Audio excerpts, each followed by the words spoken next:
તેરી તા મૂકેલી છે તેરી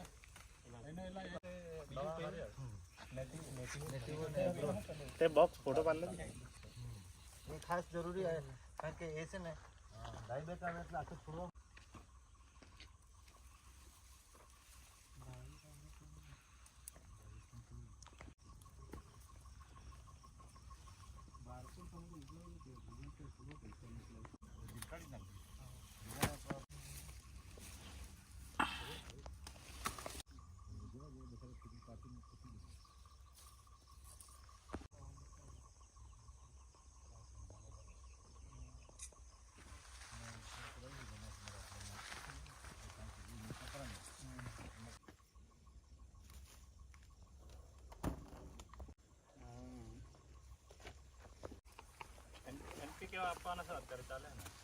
हाँ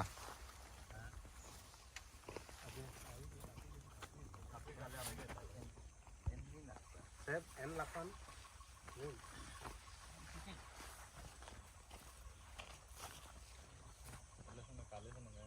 પરમ દિવસે કેલ્શિયમ સોલ્યું છે કેલ્શિયમ નાઇટ્રેટ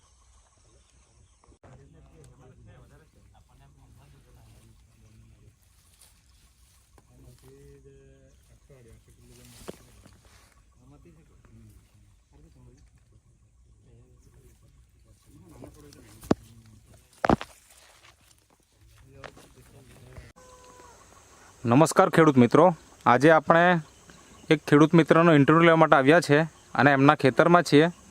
એમણે મરચાંની ખેતી કરી છે. આ એમનું જ ખેતર છે. તો સૌથી પહેલાં મને તમારો પરિચય આપો. શું નામ છે તમારું? સંજય કુમાર ચૌધરી. ઓકે, તમારું ગામ? મંગળિયા. અને તાલુકો? ડોલવણ. ડોલવણ. અને જિલ્લો તાપી. હા. હવે તમે મરચાંની ખેતી કેટલાક વર્ષથી કરો છો? આમ પહેલું વર્ષ છે એટલો અનુભવ બિલકુલ નથી એમ? બરાબર છે. અહીંયા કેટલા છોડ હશે? 4000. હવે 4000 છોડ અહીંયા છે. બીજા ખેતરમાં 2000, એટલે ટોટલ 6000 છોડ છે. બરાબર ને? તો આ કઈ જાત છે અત્યારે? આમ ગૌરી. તો એ તમે પોતે જ નર્સરી બનાવેલી કે પછી કશેથી લાવેલા? બીજી જગ્યાથી લાવેલા. ઓકે, હવે મને એ જણાવો કે આ કેટલા મહિનાના છોડ થયા હશે? 60 દિવસ જેવા થઈ ગયા. 2 મહિના થઈ ગયા. તો 2 મહિનામાં તમે આ મરચાંની તોડ ચાલુ કરી, મતલબ વીણી કેટલી વીણી લીધી? 3 વીણી. તો પહેલી વીણી કેટલી હતી? 26 કિલો. બીજી વીણી 235. અને ત્રીજી વીણી 1238. ઓકે, મતલબ ત્રીજી વીણી સૌથી હાઈએસ્ટ ગઈ. બરાબર ને? તો એ કઈ જગ્યાએ માર્કેટમાં આપો તમે? ખેરગામ. ઓકે, અત્યારે ભાવ શું ચાલે? 1600 રૂપિયા આપતા છે. 1600 રૂપિયા. ઓકે, હમણાં હાલમાં એટલો ચાલે છે. ઓકે, શરૂઆતમાં કેટલો મળ્યો?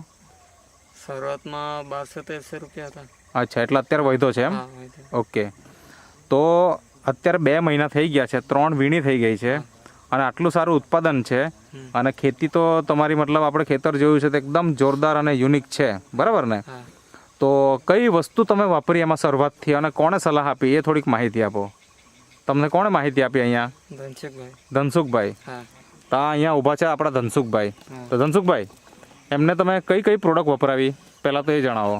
નેટશોપની પ્રોડક્ટ બાયો 99 સ્ટીમરીજ અને રેપઅપ. ઓકે, સ્ટીમરીજ ફોટા બતાવજો.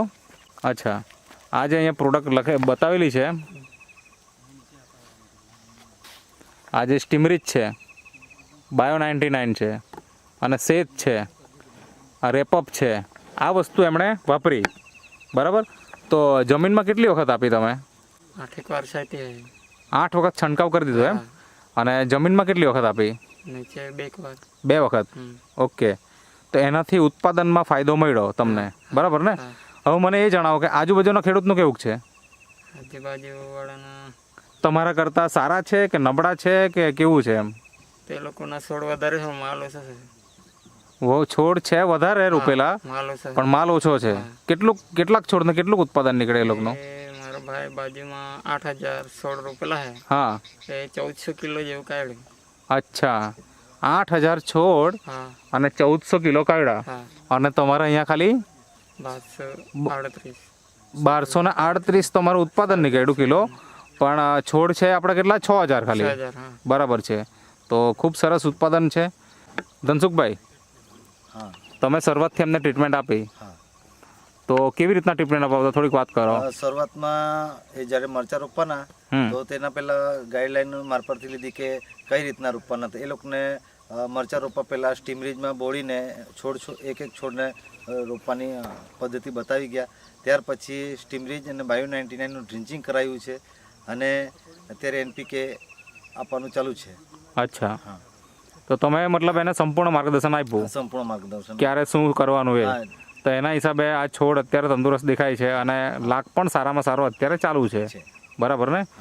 તો તમે ખુશ છો મતલબ આ અમારી નેટસપ કંપનીની બાયોફિટ દવા વાપરીને? હા ખુશ છે. ખુશ છે ને? હા હા, ઓકે. તો તમે જે ઇન્ટરવ્યૂ આપ્યો તે બદલ તમારો ખૂબ ખૂબ આભાર.